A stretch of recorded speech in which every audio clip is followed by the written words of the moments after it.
Dans ce quatrième épisode de Parole de coach, j'ai la chance extraordinaire de pouvoir discuter avec Vincent Bosc-Bousquet qui s'est spécialisé dans accompagner les profils atypiques à faire en douceur leur transition de vie. Comme d'habitude, on parlera dans cet épisode de coaching, des bons côtés, des mauvais côtés, des dérives, des anecdotes marrantes, mais surtout, on se posera la question, au fond, qu'est-ce que c'est qu'être un bon coach et comment nous tous, à notre échelle, on peut un peu plus faire le bien dans ce monde à travers le coaching et les professions d'accompagnement. J'espère que cet épisode te plaira et pour retrouver Vincent et pour me retrouver sur d'autres supports, clique sur le lien dans la description. A tout de suite.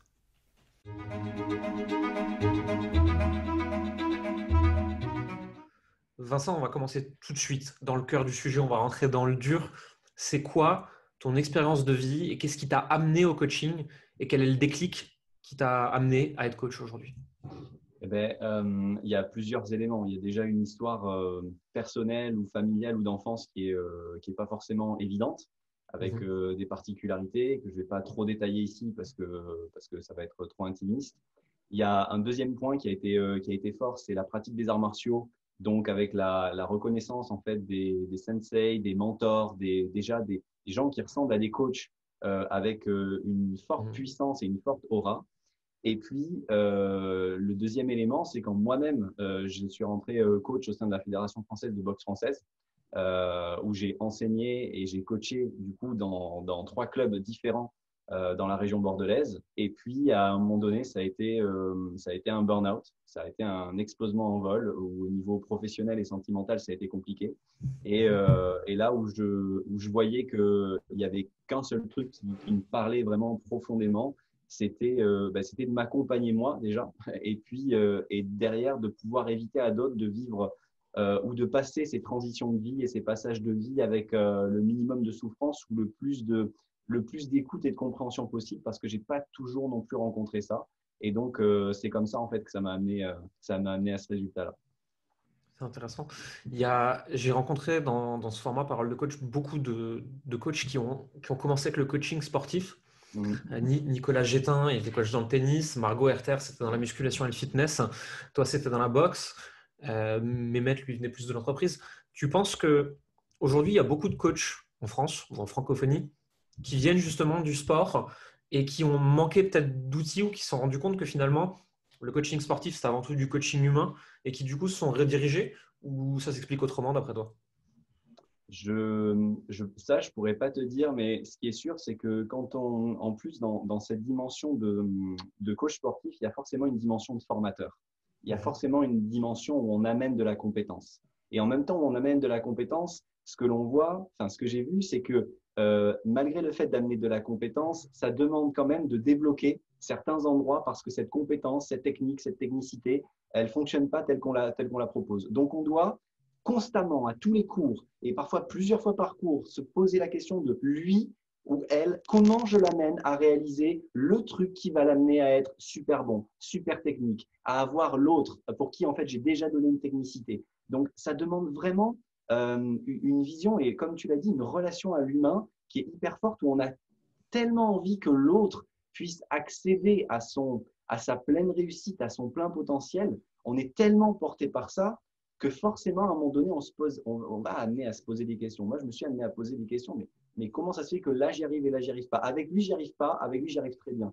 Forcément, on est des chercheurs constants à se dire, mais comment on fait? Et effectivement, je sais pas si tous les coachs sportifs ont eu cette dynamique-là. Il y en a qui sont très portés peut-être sur la compète ou la réussite, on va dire, de la gloire et Mhm. peut-être un peu moins à utiliser l'autre comme un substitut de soi.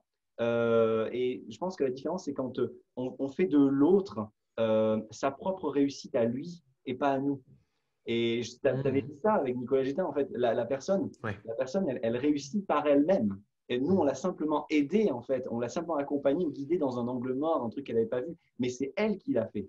Et c'est en fait, je crois que moi, mon carburant, c'est de voir, en fait. C'est quand je vois l'autre se rayonner comme ça et je me dis, waouh, génial, quoi. En fait, de voir l'autre heureux, ça me rend heureux, quoi. Tu vois, c'est un truc Mhm. Je comprends d'équanimité tout à comme fait. ça. Je comprends complètement.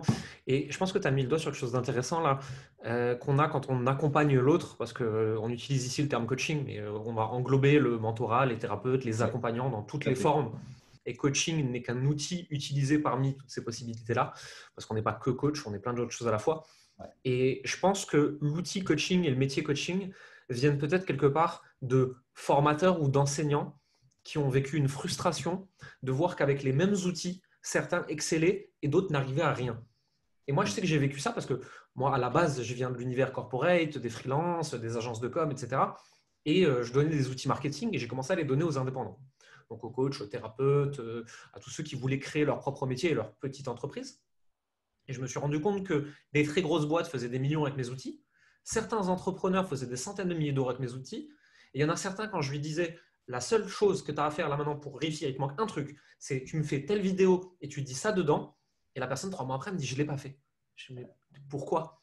Et je me suis retrouvé face à ce mur de, je sais que mes outils marchent, mais il me manque quelque chose pour que les personnes les utilisent. Oui, c'est ça. Et j'ai l'impression que ça se retrouve chez toutes les personnes qui pratiquent l'outil coaching aujourd'hui, cette frustration de je sais ce qu'il doit faire pour réussir s'il a le même chemin que moi et qu'il veut aller là où je suis allé, hein, mais il ne le fait pas. Pourquoi? Qu'est-ce que je peux faire de ça?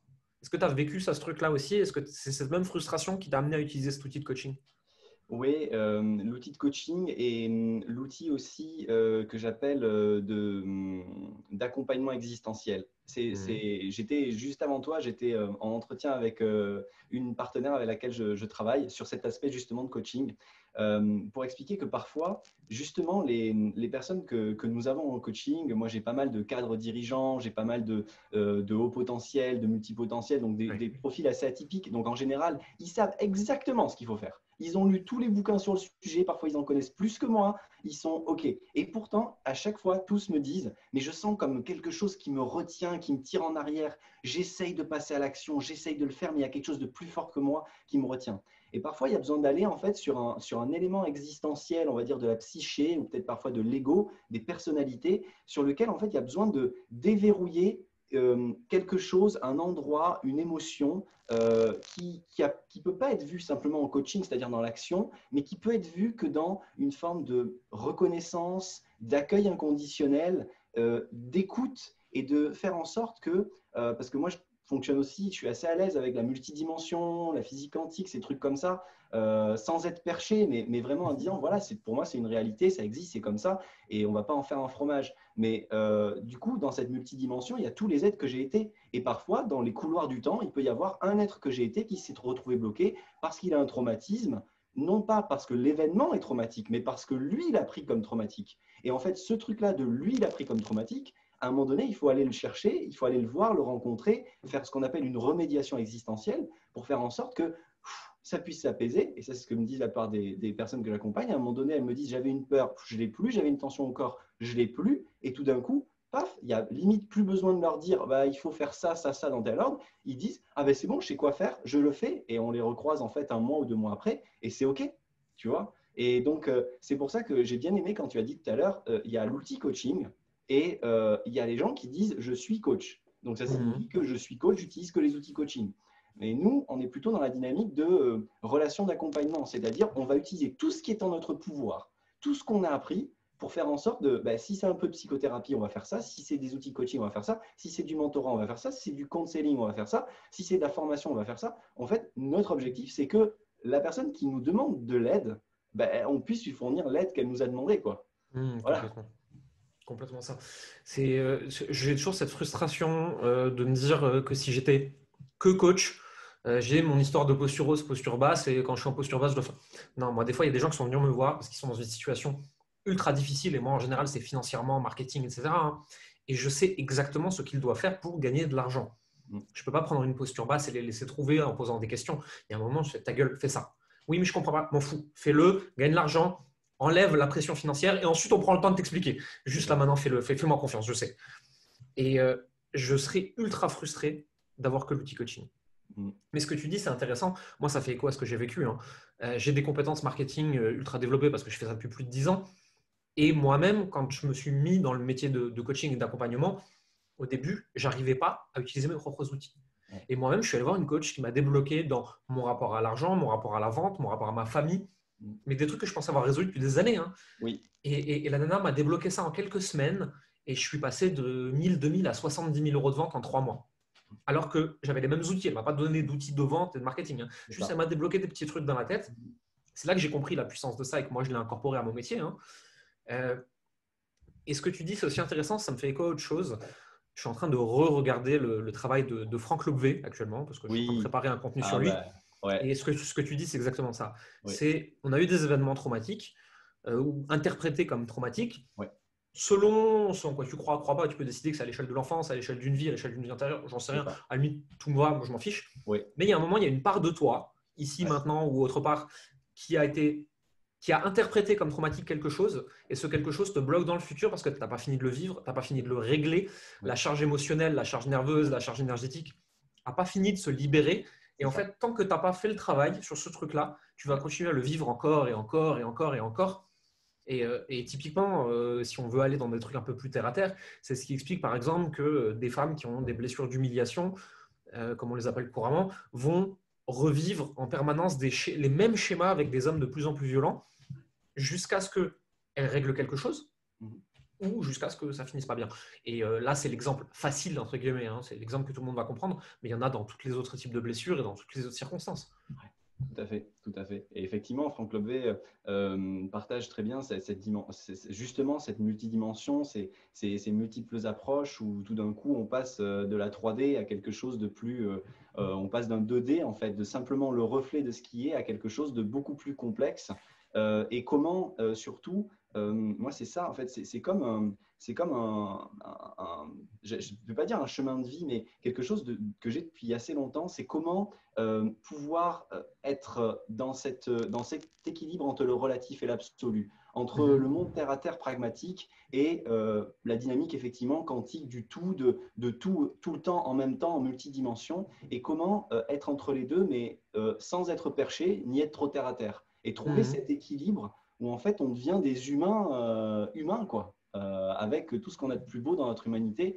Et je crois aussi que c'est pour ça que je fais ce métier-là, c'est parce que au fond de moi, j'ai ce désir ou cette envie de pouvoir permettre à d'autres et à moi-même de recréer en fait cet équilibre. Et Mhm. par ma modeste contribution auprès des quelques personnes que j'accompagne, ben c'est en ça en fait que j'ai envie d'œuvrer. C'est des choses que je dis aussi. Et j'aime bien justement cette navigation entre le concret, l'abstrait, le perché, le pas perché, le terre à terre. Un jour c'est l'inconscient, un jour c'est Dieu, un jour c'est l'univers. Et j'aime bien justement dire aux gens, voici ce que je pense. Alors tu peux l'interpréter comme ça, comme ça, comme ça, comme ça, mais au final c'est la même chose. Choisis ton côté quoi. Et ouais, c'est quelque chose ça fait très écho en moi. Et je pense que si à un moment on veut être un humain un peu complet, on a besoin de savoir naviguer entre ces Ouais, différents pans de notre humanité. ouais. Ça fait combien de temps que tu coaches toi? Euh, T'accompagnes plutôt. alors que j'accompagne, ben, j'accompagne depuis l'âge de 20 ans.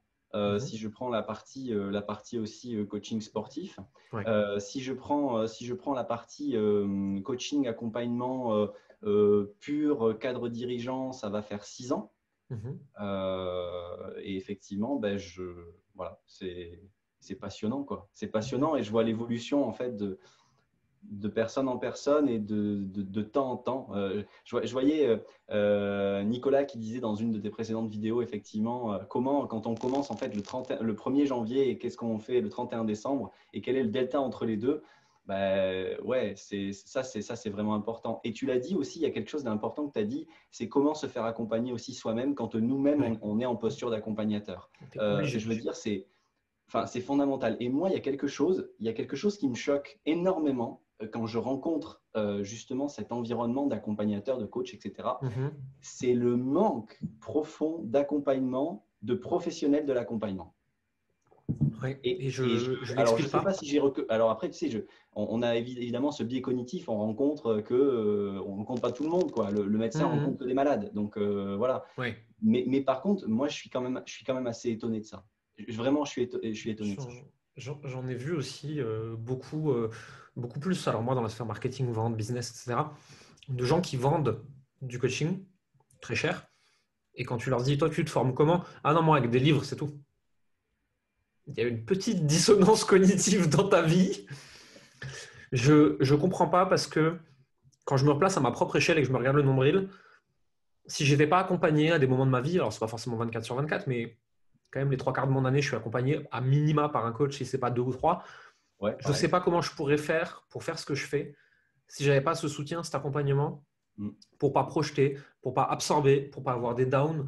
Euh, le métier d'accompagner les autres, il vient quand même avec une espèce de charge et responsabilité émotionnelle. Mm. Même si on essaie de sortir du triangle de Karpman, il y a un moment Ouais. ou un autre, quand ton client il se plante, il est en souffrance devant toi, même si tu sais que c'est pas toi, bah, tu souffres avec lui en fait quelque part. Je sais pas comment on peut le faire seul. Je comprends pas. Mm. Ouais, moi non plus, moi non plus, mais j'observe ça. Mhm. Je dis pas que tout le monde est comme ça, je dis pas que c'est une généralité, je dis voilà, c'est ce que j'ai observé et ça m'étonne. Vraiment, ça m'étonne. Sur les dernières années où tu as coaché, tu as vu des différences majeures dans le marché du coaching, chez les coachs, chez les clients, on va dire sur les 6 dernières années où tu accompagnes donc les cadres dirigeants. Tu as vu des choses qui ont évolué, toi?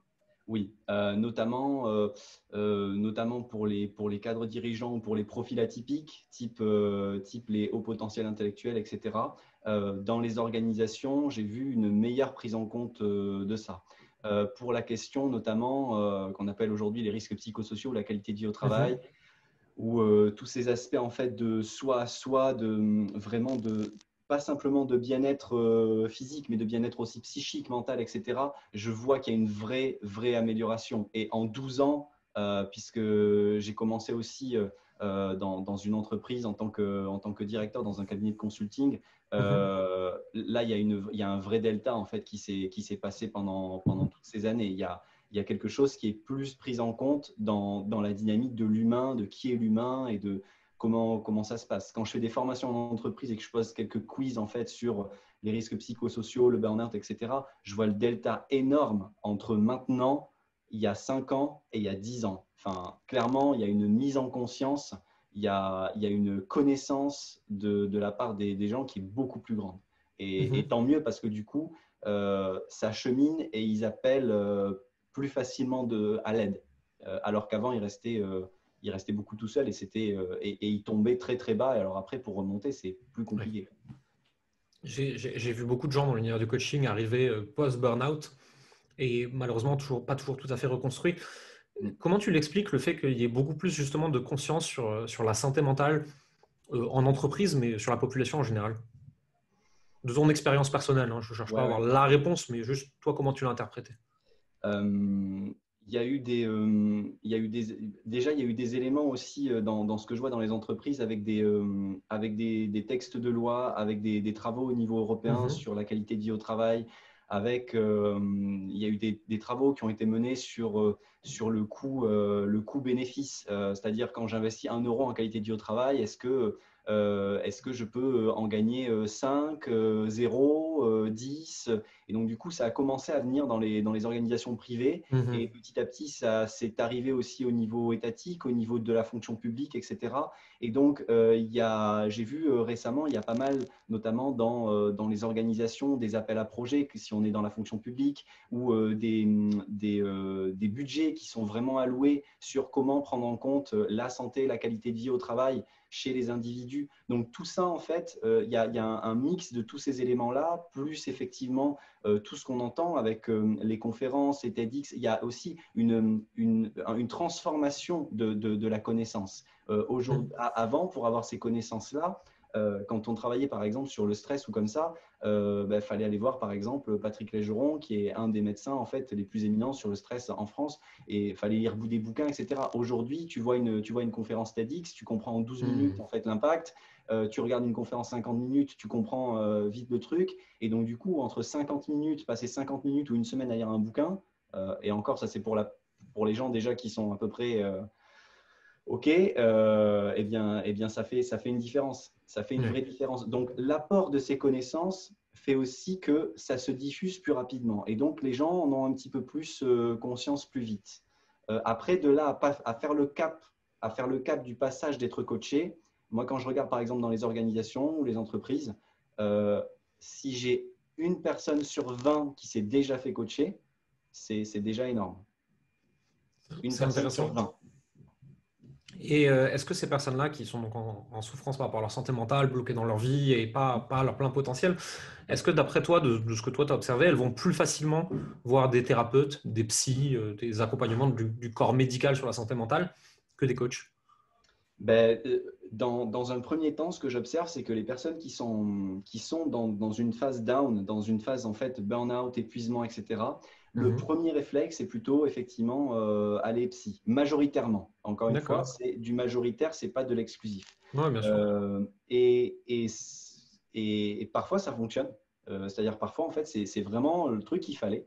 Et moi, de l'autre côté, j'ai pas mal de personnes qui viennent à moi au final et je me rappellerai toujours, en fait, une première personne même que j'ai accompagnée qui m'avait dit qu'elle avait fait 10 ans de psychanalyse. Alors, je ne veux pas mettre les psychanalystes ou le monde des psys, en fait, à dos, c'est pas ça. Il y en a des biens, il y en a des mauvais comme d'hab, hein. Voilà, Comme exactement, dans comme tout. partout. Et grosso modo, en fait, elle est en train de dire, elle me dit, mais oui, mais j'ai fait plus en 2 séances qu'en 10 ans, quoi. Mhm. Et donc il y a effectivement le temps de la maturité, il y a le fait que tout ça, ça a été fait avant, qui sert derrière et qui contribue, qui permet d'avoir le socle. Et c'est pour ça que dans ce qu'on parlait tout à l'heure, accompagnement, c'est important de voir ça sous un aspect global et holistique et pas sous un aspect fragmenté. Et Ouais. aujourd'hui, c'est encore trop fragmenté. Du coup, les personnes qui ont besoin d'aide, bah, par exemple, voilà, je suis en burn-out, j'ai besoin d'être accompagné, elles n'ont pas besoin que d'un truc, souvent. Elles ont Mhm. besoin d'une multitude. Elles ont besoin de revoir leur vie de famille, leur vie de couple, leur vie au pro, de l'organisation de travail, la priorité, leur santé biologique, leur sport, leur nourriture, de leur sommeil, enfin des tas de trucs en fait. Ça passe par divers trucs et c'est pas que la psy ou que le coaching qui vont faire le truc. C'est un ensemble. Je suis d'accord, c'est quelque chose que j'ai expérimenté avec des clients, un peu moins aujourd'hui, un peu plus par le passé, où tu te retrouves face à un client qui est complètement bloqué. Et moi, avec mon expérience dans le métier et mon recul, surtout, je suis capable de dire, OK, cette personne-là, elle n'est pas capable de ça, parce que là, c'est comme ça qu'elle se sent. Et ça vient de son rapport actuel avec sa femme et ses enfants, qui vient de son rapport à sa mère, qui vient de son rapport à l'enfance. Le problème, c'est qu'en tant que coach, avec une fourchette de temps qui va être de 3 à 12 mois, soit je lui dis tout ce que j'ai vu, et il y a deux possibilités, c'est que soit elle le rejette en bloc parce qu'elle n'est pas prête à l'entendre la personne, soit elle l'entend, mais elle est fracassée par terre parce qu'elle vient de se manger 15 ans de thérapie en 3 minutes. Euh, Sinon, la seule solution, c'est de faire sur la durée. Le problème dans ce cas-là, si la personne n'est pas accompagnée effectivement de façon holistique, c'est que moi, je vais devoir travailler sur faire sauter ces blocages-là, en même temps la faire avancer la personne dans son business, en même temps faire gaffe à ne pas la casser parce que peut-être qu'elle n'est pas prête à différentes choses. Mhm. Et ça rend le métier de quelqu'un qui doit être normalement sur un point, en l'occurrence le business, très compliqué. Oui, Et c'est pour ça que je prône pour un accompagnement complet des personnes. Et oui, c'est bien de commencer par un coach business, mindset, etc., pour dégager des premiers revenus rapidement. Mais très vite, il va falloir les creuser beaucoup plus en profondeur parce que sinon, les plafonds de verre, tu vas te les prendre dans la gueule toutes les 5 minutes. c'est C'est ça. difficile. C'est ça. Et là effectivement, soit effectivement l'accompagnateur est assez à l'aise, soit aussi, et ça pour moi c'est vraiment important, moi ça m'arrive régulièrement en me disant, là je ne suis pas capable de t'accompagner là-dessus, et par Mmh. contre je connais une personne qui est capable de t'accompagner là-dessus, ou alors je connais un professionnel qui va plutôt agir d'être plus sur le corps, parce qu'il fait plus de la microkiné, de l'ostéopathie biodynamique, et là pour cette dynamique-là, ou pour accompagner le processus, ça peut être utile d'aller voir ça. Et je crois aussi que nous, en tant qu'artisans de l'accompagnement, c'est comme ça que je nous Ouais. décris souvent, en tant qu'artisans de l'accompagnement, on a besoin de travailler comme des artisans, c'est-à-dire en fait de faire en sorte de nous dire, ben, il y a peut-être d'autres personnes qui sont plus compétentes que moi, et il y a Ouais. d'autres artisans qui interviennent sur le chantier existentiel. Mmh. Et du coup, ben, c'est OK en fait qu'on intervienne à plusieurs et c'est OK qu'on intervienne en partenariat sur cette dynamique-là parce qu'il n'y a pas de concurrence. Parce qu'en fait, la personne, le client, l'individu, l'être, va trouver chez chacun en fait exactement ce dont il avait besoin. Parce que Oui, chaque complètement. être vibre à sa fréquence et à sa propre note, comme dirait Franck. J'ai eu le cas il n'y a pas longtemps où je discute avec un copain qui est en train de me parler de ses histoires perso, de ses histoires de cœur, etc. Et qui m'explique que le problème des histoires de cœur vient d'autre chose. Je creuse un petit peu par réflexe et il se trouve que c'est un problème de sommeil. Et donc, en fait, au lieu de lui expliquer comment régler ses problèmes perso, je fais écoute, moi, à ta place, encore une fois, avec toute humilité en me disant ça, je te conseille de regarder plutôt de ce côté-là. Et si c'est le sommeil ton problème et qu'il est en train de te pourrir la vie, comme tu me le décris, bah écoute, je connais un coach qui moi-même m'a aidé. Il s'appelle Valentin Gentil, il est bien, il fait du bon boulot sur le sommeil. Regarde peut-être là avant d'essayer de régler le reste, tu vois. J'aurais pu aussi l'envoyer vers un coach sur tout ce qui est problème perso, séduction, etc. Mais juste aussi, je suis capable de me dire, c'est pas de ça qu'il a besoin à ce moment-là. C'est pas le moment de placer un copain, c'est pas le moment de me placer moi, c'est pas le moment de quoi que ce soit. En même temps, juste l'écouter et dire comme si je m'en fous, c'est pas dans ma philosophie de vie. Donc tiens, est-ce que je peux pas l'orienter vers quelqu'un qui est plus compétent pour ce dont il a besoin à cet instant T. Ouais. Mais pour ça, il faut déjà être très au clair avec son business, avec sa vie et être OK de laisser, entre guillemets, partir un potentiel client parce qu'il a besoin de quelqu'un d'autre plus qu'il n'a besoin de toi. C'est ça, exactement, exactement. Et ça, c'est un peu de notre affaire, c'est notre business avec nous-mêmes, quoi. C'est notre Ouais. affaire de nous avec nous. Et est-ce que je suis OK le soir, quand je me couche, de me dire, bon, ben là, est-ce que je suis OK avec cette action ou pas, quoi? Est-ce que je suis Mmh. OK avec cette action de rétention de, ah ben je l'ai fait pour moi, ou est-ce que je suis OK avec cette action de, non, j'ai proposé le meilleur, enfin, ce qui me semblait le meilleur pour lui parce que je l'ai senti comme ça. Et dans tous les cas, c'est lui qui fera son expérience après. Mais effectivement, ça demande d'être au clair avec soi. Et si, comme tu l'as dit Ouais. tout à l'heure, si on n'est pas au clair avec l'argent, si on n'est pas au clair avec la dimension, si on n'est pas au clair avec son business, il y a des tas de trucs sur lesquels on se loupe en fait. C'est pour ça que je parle autant d'argent, parce qu'en fait, moi, je veux aider des gens qui veulent faire le bien, mais pour l'avoir vu, expérimenté, regarder au cours de moi, quand tu as des problèmes d'argent, quand tu n'es pas atteint au moins la bonne vieille sécurité financière bien solide, tu peux pas faire le bien, tu peux pas réfléchir, tu vas prendre des décisions qui sont dangereuses, ton étiquette amorale, quand tu sais pas si tes enfants vont pouvoir bouffer, excuse-moi, mais tu te les fous au cul. Hein. Ouais. Faire des choses éthiques et bien pour le monde, quand tes enfants, tu n'es pas sûr de pouvoir les nourrir ou de leur payer leur école, tu n'en as plus rien à foutre. En fait, tu deviens une ordure, mais c'est normal, en fait, c'est humain, ça fait partie de notre besoin de survie. Quoi. Ouais. Et donc, moi, c'est pour ça que je milite pour que entre guillemets, les gens de bien aient assez d'argent pour avoir les moyens de leurs ambitions. Quoi. Et peut-être que tu as vécu des choses comme ça aussi. Moi, j'en ai vu beaucoup. Est-ce que tu as vu des dérives, justement, dans le monde du coaching? Soit parce que les gens ils étaient mal formés, soit parce qu'ils étaient trop formés, soit pour des histoires d'argent, ou soit pour d'autres choses. Qu'est-ce que tu as observé, toi, par rapport à ça? Euh, euh, J'avoue que il y a aussi un truc que j'ai fait assez rapidement, c'est que je me suis extrait le plus rapidement possible du monde de l'accompagnement Mhm. pour éviter la consanguinité Ouais. psychique, émotionnelle et mentale. Mhm. C'est-à-dire, j'ai vraiment cet aspect d'aller à la rencontre plutôt d'autres univers pour me Mhm. nourrir d'autres univers. Ça, c'est ma première Mhm. expérience, une de mes premières expériences professionnelles qui m'a dit ça, où grosso modo, on pouvait aider des cadres dirigeants à mieux comprendre leurs collaborateurs en regardant en fait des œuvres de Kundalini, tu vois, par exemple, Génial. à travers l'art, tu vois. C'est Et génial. ce truc m'est resté euh, si je veux progresser, ça me demande en fait de m'extraire en fait Mhm. du milieu dont je suis issu pour aller voir et rencontrer et butiner un petit peu autre chose.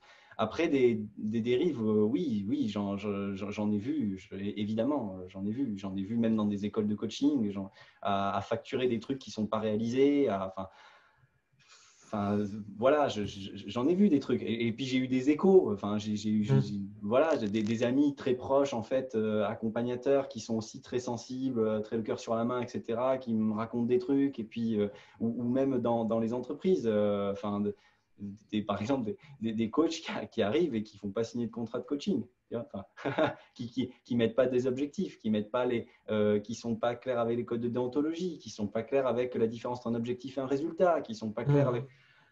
Bon, j'en croise tout le temps, mais si tu veux, c'est vrai que je garde pas le mindset là-dessus et j'essaye pour D'avancer, essayer ouais. de caler en fait au maximum le mindset que j'ai envie de proposer. Mais c'est vrai que si je mettais mon attention là-dessus, il y en aurait un paquet. Ouais. Il y en aurait un paquet. Qu'est-ce qui fait un bon coach selon toi? Hmm, bonne question. Euh, c'est la capacité pour l'être humain qui est dans ce métier d'accompagnement euh, de savoir, de laisser révéler non seulement sa bonté, tu Mhm. disais d'un bon coach, sa bonté, et aussi quelque part une forme de vulnérabilité. C'est-à-dire cette capacité à un moment donné, réussir à faire comme un vide en soi qui permet de nous, de nous laisser toucher par ce que vit l'autre, pas affecter, hein, vraiment nous laisser toucher pour pouvoir lui proposer d'une façon différente. Et alors, c'est un petit peu abstrait ce que je suis en train de dire, mais C'est intéressant. c'est, pour moi, c'est assez fondamental. Et pour réussir à faire ce vide, c'est-à-dire cet instant où l'autre est en train de parler et il puisse se sentir compris, il y a forcément, on va revenir aux bases et aux fondamentaux. Est-ce que je me forme constamment? Est-ce que je me fais accompagner constamment? Est-ce que je règle en fait mes business personnels? Est-ce que je suis pleinement conscient de ce que je suis en train de faire? Et tout ça, comme tu l'as dit, souvent seul, on a nos propres angles morts, quoi. Et on a besoin, nous aussi, d'être accompagnés. Moi, déjà, ce qui fait, si je relevais ça, ce qui fait un bon coach, c'est un coach, un accompagnateur qui se fait lui-même accompagner. Et souvent, quand on est dans le métier de l'accompagnement, tu l'as dit aussi, c'est pas simplement par une personne. Parfois, il y en a deux, parfois, il y en a trois. Moi, effectivement, je suis monté jusqu'à 3 personnes qui m'accompagnent concrètement parce qu'il y a des endroits différents et chacun a sa spécialité. Et pour moi, c'est important. C'est important. Moi, Et après, le bon coach, c'est celui avec lequel je me sens vraiment en fait en sécurité. Ouais, Il y a cette notion de sécurité. Si je suis en sécurité et que je me sens compris, alors je peux aller explorer des trucs que j'aurais pas osé explorer tout seul, parce que ça aurait été trop douloureux tout seul. Et si lui ou elle est capable de me mettre dans cet espace de sécurité qui fait que je suis capable d'aller rencontrer, y compris des choses que j'estime être les plus noires, les plus parfois malsaines, entre guillemets, les plus sombres. Bien sûr, il y a le plus lumineux, on est évidemment. Mais si je suis capable aussi de plonger là, alors là, c'est que j'ai trouvé pour moi un bon coach. C'est intéressant. Je suis en permanence accompagné sur l'énergétique, sur le mindset, sur le business, sur plein de choses comme ça. Et justement, je suis en plein dans ce travail actuellement de part d'ombre, entre guillemets, qui à la base est un concept psychanalytique qui nous vient de Jung et compagnie, et qui aujourd'hui est enfin utilisé un peu plus dans le coaching. Et c'est intéressant ce que tu dis parce que justement, pour être un bon coach, je pense, il faut aller regarder aussi le mauvais en toi. Le mauvais coach, le mauvais humain, le mauvais tout en fait, hein, pour ne pas te retrouver à projeter ou être touché dans ton ego parce que vit ton client, ce qui t'empêcherait potentiellement de vraiment être avec lui en fait. Ouais. Et moi, je sais qu'au début de ma carrière de coach, il y a certains sujets sur lesquels j'allais pas avec mes clients, je le disais, hein. Je fais là, va en parler à telle personne par mois, parce que moi, c'est un sujet qui me trigger encore trop et je peux pas parce que ça va me toucher. Et si je le vois en toi, c'est que je le vois en moi. Et si quand tu m'en parles, ça me touche, c'est que je ne suis pas encore la bonne personne pour t'aider là-dessus. Parce que je ne l'ai pas transcendé, je ne l'ai pas inclus, je n'ai pas fini de le régler, je n'ai pas fini de le vivre. Je pense qu'être coach, ça demande aussi ce recul-là, ouais. D'avoir fait le travail sur soi pour pouvoir faire le travail avec les autres et pas à leur place. C'est ça. C'est ça. Si aujourd'hui, tu avais des conseils à donner de par ta propre expérience aux gens qui sont coachs, qui viennent de le devenir ou qui veulent le devenir, alors quand je dis coach, c'est évidemment de nouveau accompagnant, hein, thérapeute, coach, mentor, des personnes qui veulent dédier leur vie à accompagner les autres à résoudre des choses. Si tu avais des conseils à leur donner, ce serait quoi?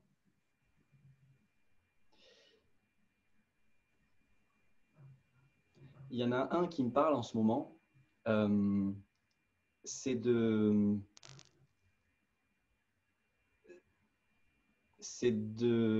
mettre de l'énergie dans leur propre réalité. C'est-à-dire, j'en vois beaucoup qui essayent d'imiter. Oh, l'autre fait ceci, oh, l'autre fait cela. Ben là, j'ai été formé comme ci, donc il faut coacher comme ça, ou il faut faire de la psychothérapie comme ci, ou machin comme ça. Et au final, il y a une perte, effectivement, de cette notion de singularité, d'unicité, de fréquence personnelle qui est hyper importante parce que si du coup tous les accompagnateurs se ressemblent, alors ça signifie que y a une part des êtres humains qui sont laissés de côté.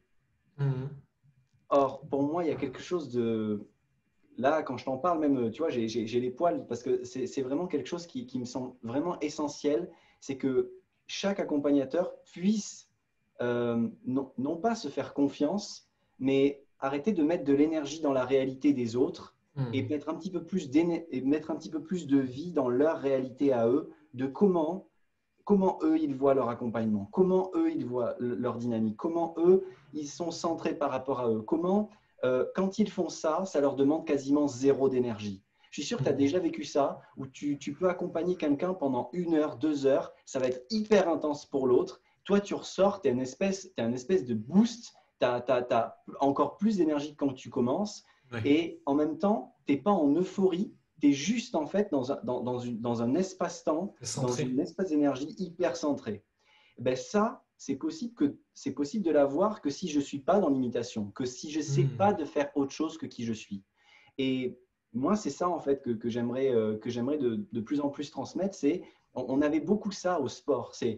On te donne une technique, mais après, tu as ton poids, tu as ta corpulence, tu as ta Ouais. taille, tu as tes zones réflexes. On peut développer des tas de trucs, mais à un moment donné, tu es qui tu es. Et donc, en fait, comment tu vas utiliser tout ce qu'on va te donner pour faire toi, ce que tu sais faire. Mais j'ai entendu beaucoup de gens dans les écoles qui disent ça. Mais en fait, quand ils t'enseignent, tu as l'impression qu'il ne faut pas le faire, qu'il ne faut pas être toi. Et moi, c'est ça que j'aurais envie de dire. C'est vraiment assumer le fait qu'on est seul à faire ça. On est seul à le faire comme on le fait. Vraiment seul. Il y a personne d'autre qui le fait comme ça. Et Et ça, c'est ça une bonne chose, évitera les hein. comparaisons, les trucs. Voilà. C'est une bonne chose parce que du coup, les chiffres sont en ta faveur quand tu fais comme ça. Mm. Parce qu'il y a beaucoup de personnes qui ont besoin spécifiquement de qui tu es et il n'y a qu'un seul toi. Et ça, c'est le meilleur argument du marketing du monde. Et je crois que c'est Naval Ravikant, donc un start-upper et un fundraiser américain, mais très porté sur la philosophie et le bien-être, qui parle beaucoup de ça, qui fait développe un métier qui fait que tu es unique sur Terre. Continue à le développer tant que tu n'y es pas. Et en fait, c'est ça, c'est développe ton unicité jusqu'à ce qu'il n'y ait plus personne qui puisse faire ce que tu fais, parce que ce que tu fais est 100% un jeu pour toi. Et donc l'autre, il va falloir se lever tôt et bosser dur pour te rejoindre. Mais surtout, personne ne sera jamais un meilleur toi que toi-même. C'est ça. Quand tu arrives à faire ça, je trouve que quelque part, ça débloque les clés de la vie, les clés du business, les clés de la simplicité. Oui, Tu ne peux pas être copié en étant toi-même. Tant oui. que quelqu'un peut faire comme toi, c'est que tu n'es pas encore vraiment toi. Mm. Ouais. Et là, tu as dit un mot qui pour moi est fondamental, c'est cette notion de simplicité. Mmh. Comment faire en sorte que ce jeu de la vie soit le plus simple possible. Et ça, tant qu'on n'est pas dans ce truc-là, ben, du coup, on met de l'énergie, on met de l'effort, on met du truc et du coup, ça coûte. Oui. Et selon ma vision aujourd'hui, ça n'a pas forcément à coûter. Mmh. On peut, je le vois de plus en plus, trouver ce juste équilibre qui fait c'est toi, alors ça sera comme ça. Et les gens ont besoin de ce truc-là en particulier. Certaines ont besoin de ce truc-là en particulier. Mais tant que tu n'es pas toi, ils ne peuvent pas te trouver, donc ils ne peuvent pas t'appeler, donc ils ne peuvent pas être en osmose avec ce truc-là. Mmh. Complètement d'accord. On arrive tout doucement sur la fin de cet entretien. Est-ce qu'il y a quelque chose que toi tu voudrais ajouter, que tu as envie de partager, soit parce que ça a manqué à la discussion, soit parce que c'est juste quelque chose qui t'intéresse en ce moment, quelque chose que tu as envie de donner aux gens pour qu'ils repartent avec quelque chose de plus de toi et de ton univers. Hmm.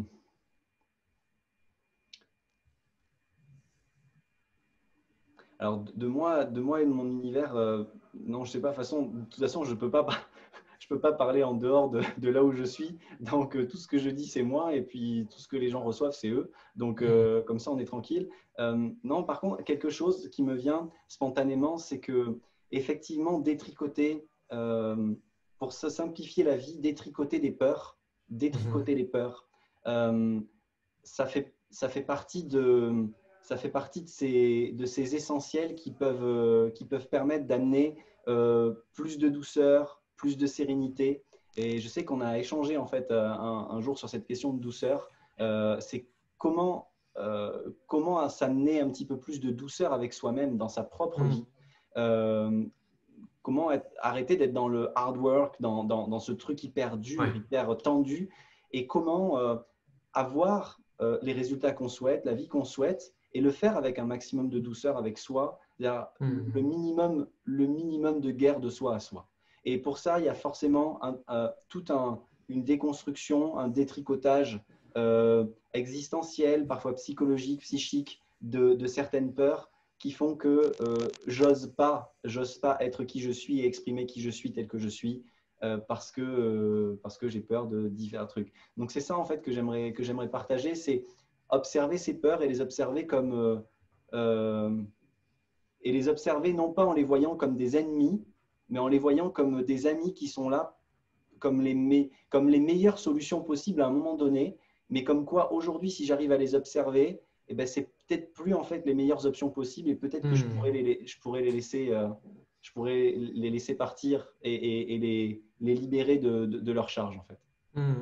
Ouais, comprendre qu'une peur, un schéma inconscient est arrivé à un moment de ta vie où tu en avais besoin, où il devait être là, il t'a sauvé de quelque chose, il t'a aidé à quelque chose, mais qu'en général, on oublie de les enlever quand on a fini de s'en servir.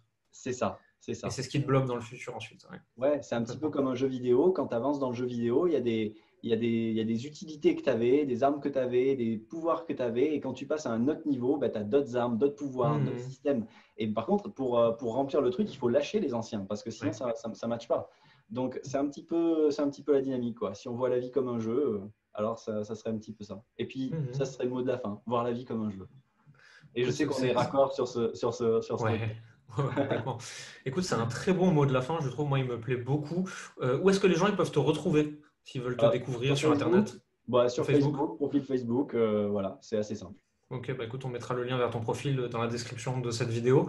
Voilà. Merci pour ton temps, Vincent. Merci pour tout ce que tu as partagé pendant cet échange. Ça a été compliqué de l'enregistrer. On a dû l'annuler plusieurs fois à cause de moi. Ces derniers temps, j'annule des trucs parce que je m'organise très très mal. Mais je suis très content qu'on ait fini par réussir à le faire et c'était très intéressant. J'ai vraiment apprécié cet échange et je suis sûr que les personnes qui nous ont suivis vont l'apprécier aussi et qu'ils en ont retiré beaucoup de choses. Ouais. Merci beaucoup à toi, Jérémy. Merci, à bientôt. À Ciao. bientôt. Ciao, ciao. Cet épisode de Parole de coach est déjà fini. Si tu as la moindre question sur ce que tu as entendu dans cet échange, tu peux la poser directement en commentaire.